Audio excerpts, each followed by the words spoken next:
श्री स्वामी समर्थ. तुमच्या सगळ्यांचं आपल्या चॅनलमध्ये मी खूप खूप स्वागत करते. उद्या नारळी पौर्णिमा, श्रावणी पौर्णिमा आपण म्हणतो किंवा राखी पौर्णिमा.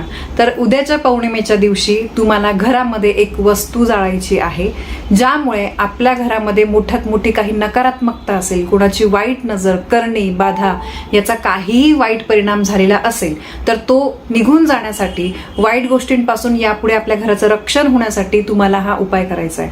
बघा, घरामध्ये कोणत्याही प्रकारच्या अडचणी असतील, घरामध्ये सततचा आजारपण असेल, सतत भांडणं होत असतील, अशांती असेल आणि घरामध्ये म्हणजे बघा अगदी छोट्या छोट्या गोष्टींवरून कधी कधी भांडणं होतात, नवरा बायकोची म्हणा किंवा इतर व्यक्तींचे घरातली काही भांडणं वगैरे असतील, कोणत्याही प्रकारच्या अडचणी असतील, आर्थिक म्हणा मानसिक, तर त्या निघून जाण्यासाठी तुम्हाला हा उपाय करायचा आहे.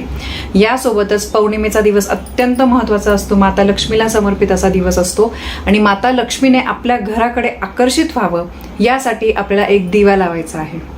दर पौर्णिमेला आपण दिव्याचा उपाय महिलांना करत असतो. तर बघा, सगळ्यात पहिले मी तुम्हाला सांगते की उद्या राखी पौर्णिमा आहे, तर त्यामुळे रक्षाबंधन हे आपल्याला शुभ मुहूर्तावरच करायचं आहे. भद्रा काळामध्ये चुकून सुद्धा राखी बांधू नका. भद्रा काळ कुठला आहे, शुभ मुहूर्त कुठला आहे याचा व्हिडिओ मी काल परवाच तुमच्यासोबत शेअर केलेला आहे, तर नक्की बघा. आता बघा, कधी कधी ना आपल्याला वाटतं की आपल्या घरामध्ये ना म्हणजे काहीतरी वाईट एनर्जी किंवा निगेटिव्हिटी आपण ज्याला म्हणतो, वाईट शक्तींचा, नकारात्मकतेचा काहीतरी प्रभाव झालेला आहे असं कधी कधी आपल्याला वाटत असतं आणि घरामध्ये बघा असं प्रसन्न वाटत नाही, घरामध्ये यायची इच्छा होत नाही. मग त्यावेळेस आपण समजून जावं की आपल्या घरामध्ये नकारात्मकता खूप मोठ्या प्रमाणामध्ये झालेली आहे, निगेटिव्हिटी झालेली आहे.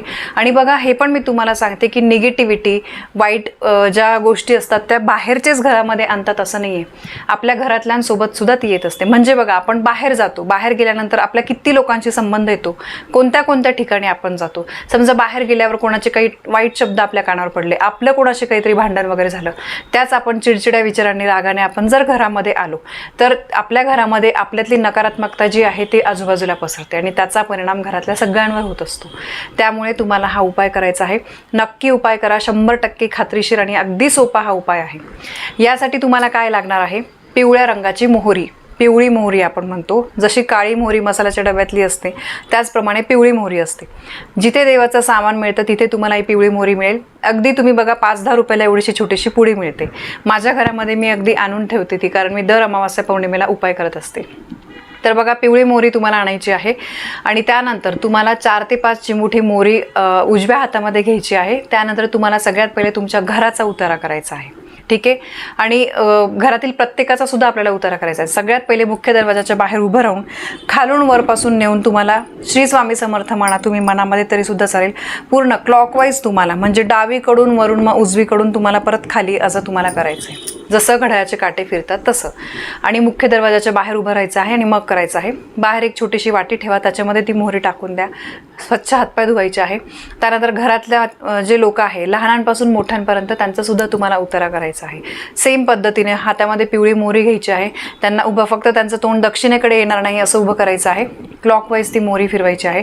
घरामध्ये एखादी व्यक्ती हट्टी आहे, तापट आहे किंवा सतत आजारी पडते, मोठे सुद्धा असतील, तर त्यांचा सुद्धा तुम्हाला अशाच पद्धतीने उतारा करून सगळी जी मोहरी आहे ती तुम्हाला एका वाटीमध्ये घ्यायची, ठीक आहे. आणि त्यानंतर मग ही मोहरी तुम्हाला जाळायची आहे. आता जाळताना बघा, आपल्याला कोणाच्या घराच्या दाराच्या समोर करायचं नाही. हा उपाय आपण आपल्या चांगल्यासाठी करतोय, कोणाच्या वाईट हेतूने कधीही काहीही करू नये, कारण त्याचा वाईट परिणाम आपल्यावरच होत असतो. कारण प्रत्येकजण ज्याच्या स्वतःच्या कष्टाने असतो, त्यामुळे कोणावर आपल्याला जळण्याची, कोणाच्या आनंदामध्ये आपल्याला दुःख वाटण्याची काहीही गरज नाही आहे. आपल्या नशिबाने आणि आपण कष्टाने असतो आणि त्यामुळे आपल्याला आपल्या असलेल्या दिवसांमध्ये सुखी राहणं, समाधानी राहणं हे तितकंच महत्त्वाचं आहे. त्यामुळे बघा, अशी सगळी मोहरी तुम्हाला एकत्र करायची आहे.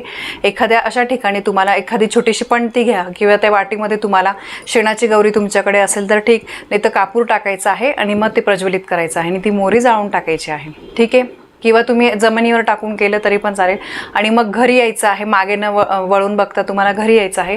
घरी आल्यावर छान स्वच्छ हातपाय धुवायचे आहे, देवांना नमस्कार करायचा आहे आणि देवाला प्रार्थना करायची आहे की हे देवा, माझ्या घरामध्ये कुठल्याही प्रकारची नकारात्मकता असेल तर ती निघून जाऊ दे. असं साध्या बोळ्या मनाने पण अत्यंत मन लावून संपूर्ण विश्वासाने हा उपाय करायचा आहे. 100% तुमच्या घरातली निगेटिव्हिटी निघून जाईल घरामध्ये जे काही छोटे मोठे म्हणजे गैरसमज वगैरे त्यांच्यावरून भांडणं होत असतील तर ते कुठेतरी थांबताय हे तुम्हाला जाणवायला लागेल. आणि हा उपाय तुम्ही दर पौर्णिमेला सुद्धा केला तरी सुद्धा चालेल. आता बघा, या उपायाने मोठ्यात मोठी नकारात्मकता, मोठ्यात मोठी निगेटिव्हिटी सुद्धा जाते आणि घराचं वाईट गोष्टींपासून रक्षण होत असतं. तर कळालं, अगदी सोपा उपाय आहे, सांगितल्याप्रमाणे नक्की करा. आता दुसरी गोष्ट म्हणजे बघा, श्रावण पौर्णिमा तिला खूप महत्त्व आहे. तर त्यामुळे आपल्याला संध्याकाळी एके ठिकाणी दिवा लावायचा आहे. प्रत्येक पौर्णिमेला दिवा लावलाच गेला पाहिजे. बघा, आपण दिव्यांनी घर उजाडून टाकतो. जेव्हा काही पूजा असेल समय लावतो, छान दिवे लावतो. का बरं? कारण दिव्याच्या साक्षीने कुठलीही पूजा केली, दिवे लावले तर देवी देवता आकर्षित होत असतात आणि दिवा लावल्यामुळे सकारात्मकतेचा प्रभाव होत असतो. म्हणून पौर्णिमेच्या दिवशी चंद्र बघा पूर्ण गोलाकार असतो आणि चंद्राचा विशेष त्या दिवशी प्रभाव असतो. आणि हा दिवस जो आहे ना, माता लक्ष्मीला प्रिय असल्यामुळे तुम्हाला पौर्णिमेच्या दिवशी जर काही तुम्ही उपाय केले छोटे छोटे, पण मनापासून जर तुम्ही उपाय केले ना, तर त्याचा 100% फायदा होतो. आणि एकदा माता लक्ष्मीचा आशीर्वाद असेल ना, मग तुमच्या घरामध्ये कधीही कमी पडत नाही. तर त्यामुळे तुम्हाला हा उपाय मी सांगते पुढे कसा दिवा लावायचा आहे. सगळ्यात पहिले तुम्हाला बघा, मुख्य दरवाजा स्वच्छ करा, छान छोटीशी रांगोळी काढा. त्यानंतर मुख्य दरवाजाला झेंडूचे फुलं आणि आंब्याच्या पानांचं तुम्ही तोरण लावा. यामुळे शुभ वातावरण तयार होतं. आणि उंबरठ्यावर हळदीचं लेपन करा, पौर्णिमा आहे. त्यानंतर मुख्य दरवाजावर हळद कुंकवाने छान स्वस्तिक काढा. या गोष्टी दर पौर्णिमा अमावस्येला झाल्याच पाहिजे. मुख्य दरवाजा स्वच्छ झालाच पाहिजे. ठीक आहे. आता दुसरी गोष्ट म्हणजे बघा, तुम्हाला संध्याकाळी पिंपळाच्या झाडाखाली जल अर्पण करायचं आहे, पाणी अर्पण करायचं आहे पिंपळाच्या झाडाला. आणि त्यानंतर हळद कुंकू अक्षता अर्पण करायचे आहे. पिंपळाच्या झाडाला प्रदक्षिणा मारायची आहे. दिवा अगरबत्ती लावायची आहे. आता दिवा तुम्ही साधी पणती घ्या, स्टीलचा दिवा घ्या, कारण तो दिवा तिथेच ठेवायचा आहे. त्यामुळे तुम्ही पणती लावली तरी पण चालेल.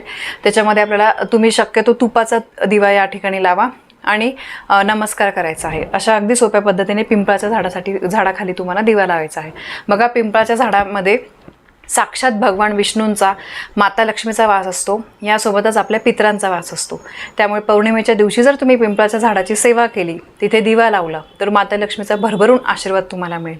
आणि मग तुमच्या कामामध्ये, तुमच्या जीवनामध्ये अडीअडचणी, संकट जे आहे ते येणार नाही. आणि आले तरी त्याच्यातून तुम्हाला चटकन मार्ग मिळेल. त्यामुळे नक्की तुम्ही पिंपळाच्या झाडाखाली दिवा लावा. पौर्णिमा तिथी आहे, त्यामुळे बघा, पौर्णिमा तिथी माता लक्ष्मी आणि जिथे भगवान विष्णू तिथे माता लक्ष्मी. तर भगवान विष्णूंना तुळशी अतिशय प्रिय आहे. त्यामुळे संध्याकाळी तुळशीच्या रोपाची, म्हणजे सकाळी तुम्ही तुळशीच्या रोपाला हळद कुंकू अक्षता द्या. त्यानंतर तुम्ही सकाळी पाणी अर्पण करा. सकाळी फक्त अगरबत्ती लावा आणि संध्याकाळी तुम्हाला तुळशीजवळ तुपाचा दिवा लावायचाच आहे. तुळशीची सेवा झालीच पाहिजे. पौर्णिमा अमावस्या या तिथीला आपल्याला तुळशीजवळ दिवा लावल्यामुळे खूप पटीने त्याचं पुण्य मिळत असतं.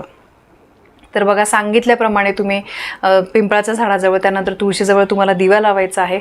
आणि पिवळ्या मोहरीचा उपाय नक्की करा, की जेणेकरून घरामध्ये काही वाईट लहरी असतील तर त्या निघून जातील आणि मग इथून पुढे तुमच्या आयुष्यातल्या अडीअडचणी, दुःख जे आहे तर ते कमी होतील. तर ही अत्यंत महत्त्वाची माहिती मला तुमच्यापर्यंत पोहोचवायची होती. माहिती आवडली असेल तर व्हिडिओला लाईक करा, शेअर करा. आपल्या चॅनलवर नवीन असाल तर सबस्क्राईब नक्की करा. धन्यवाद. श्री स्वामी समर्थ.